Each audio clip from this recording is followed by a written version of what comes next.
Sindadam gi manak tagi khoi gi inam lok tagi phangba saru polang anatomy doctor singna khoi saru yaduna khoi gi examination postmortem tawna bada khoi saru ya khre amadi khoi tha sigi kuntret ki nungthil gi kangchup PS ki personnel singna sindadam gi awang thangba inam lok tagi nupa gi wagani hana thajaba ko ki saru polang ama khoi recover tawkiba sigi matan oja khoi hana thabak suduna laikiba army camp gi khoi gi Kamal Babu gi khoi saru polang wagani haina so mayamna expectation chu khoi tawnori maram di manak nak pa area dagi khoi phangba oibani na mase athapa dagi chathoga phangba area na te majalai Kamal Babu na mangi ba jaga du dagi hek maning thangbarom dagi phangmani haina so mayamna so expectation chu tawnori amadi khoi paper sing du so khoi hapna ri ja masina kari mo chumba taragadi masi gi phangiba saru polang latazina khoi Kamal Babu mangkiba labor dugi masai oir taragadi masi kanana responsibility logo domno amadi masi da tholaka dobusina kari no masi kamai toroga recovery tawkibano haibdo ja doctor singna jo khoi akupa examination postmortem tawbada khoi sau yargani ha phungdo ja masi arobun kari mo thambini kari gumba oiramba taragadi masi taseng Kamal Babu gi masagi saru polang oiramba taragadi masi kanana responsibility logoni manak na koda mana thapok suram army camp duna logo doribra aroi boy masim tama thambiro ojara ke shurmasi ekhoina yam ngai thodo mani ko army camp se bangi ba khogi oja Kamal Babu si yam ngai the khoi hingna phangbai yai habagi thajaba magi family nai tare ko siwa asawam saklai dai tare permani ko madana te mangi ba khogi kasam patagi mangi ba inau kana no machu khogi mangi ba ko adagi khoi nithangan bi hemajet ato pa mangi mayam le singji saru polang phangda mi mayam yaw le singji tangai phane khoi expectation am dilai ko do beithegi chanabi da su masagi saru polang phangda nei khoi mathong bang to position tona de adubu pen da kana gom khara ding sai gi sum thamjam ya da mina khoi ado magi mathong bang to pa dum yawnari pramani ko na hajik le process singda dam gi manak tagi phangriba lok tagi phangriba saru polang si khoi na su sum yeng jama tamda sai gi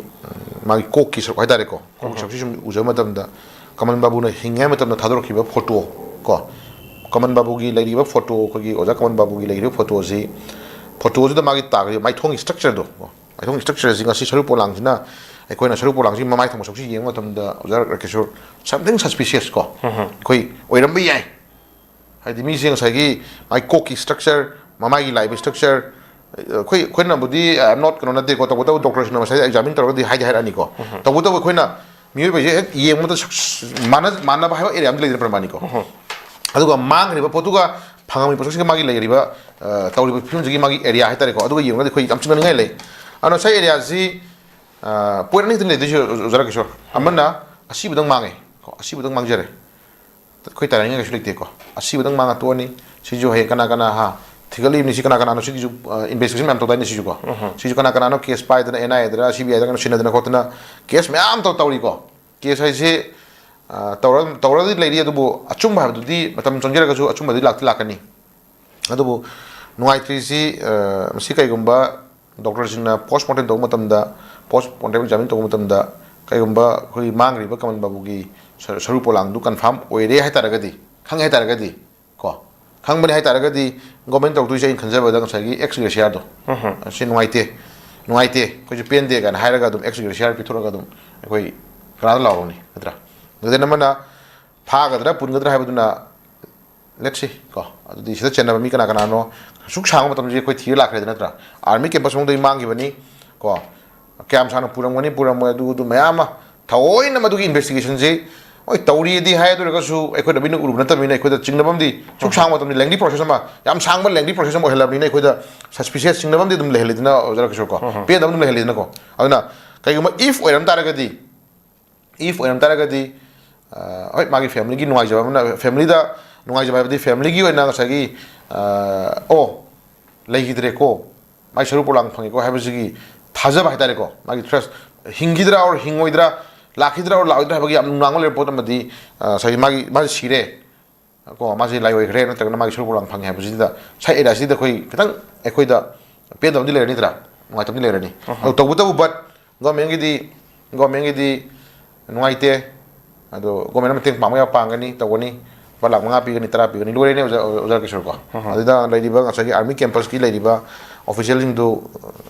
army sing si khona thali de have na de army sing ko thali de have na de ko ojar kishor ko thali de have de ko hajar hoy aduna sai area dai nai nai jading basi kano ozara kisor sai area nai jading basi army sing si khoi thaje de habna sadi tabu ai khoi ngau ai khoi selu manipur kalu na tharak pa khoi ngau tharak pa dum army sing na ba da isagi manipur je muthala chalo na hagi badum ure ko ubire ko den amana phobok choi khai da kapak nong me am do mo army jio no shio na major amana thola kanda khoi no more makata no kapal roi gan haidro adi kapama mi du kitan tanana kape phare pulle hare tupe tor khoi pe lage ko ngasi pare loina bom top kapam me nongmai kapam me adu no alaga mo army major amana makata na praja pakhat pire no kapal roi gai adu chai ga si da kai no mai tok man ma pot ma dum leitro ozara ke so man ma aduna ai khoi praja na thai na jaba do khu se laga ai khoi se isana isabu ko hingjana ba ngakchana ba sidana ba nongmai maruna pandana bom na pandana ba ai khoi sa bradana nongmai na pali ba bom na pali ba ai khoi se si oina ai khoi ta case pa laga ai khoi ja aram ta lak to re ba ko ai photo khil laga mobile na khil laga nongmai phaja phaja pa laga nongmai matuna zum zum law ba ribona ki bi dana masam mana ba sem dana sadana praja sirojun ka pi kamu sinduna achumba adu achumda nongmai maruna pandana paktharaga lokpak lobuk ta paktharaga khoi soktana hona jebe khoi muna aran ne ba leifim jitra adu di chai area se ozara ke so isana du mepet to biro da manipur miyam chai to jasnu adu ga ngasai leiriba saru polang ama phangi se asi adum oidi oidui ko kana ga mi oidi ni adu hojik doctor sing miyam yaw na khotna postmortem to ne khoi report phangamani na khoi achumba ko mayek sing pora madi khoi phangbo isinu dena mana kai gumo si area si da mangre ka ban babu sik oiram ta ragadi ko oiram ta ragadi madu channel mi khudi makse hana gi father case ama lebini na du makhata ba investigation phan to wira kanda chapchana ko chapchana loge vaccine lokma ngamba oibira sunu haina koina short prayer to wa short khum jabata na koi upai laite adi masi chumme masi to to ni khoi law rasu osagi kana no khoi law ji gyan ta drebo ozara kisor ko to bi to ba pi pa jin law ro ni khong ni idang sakal kanu ga hakal kanu ko hakal ne bantra idang sakal kinu ga na adai den ai khoi idang am sakal pa mi type ko achuba bu thokpi ko law bo je ya drebo jiti achuba gi leiba ki wangang bo je ya drebo jiti ko ano sai ma gi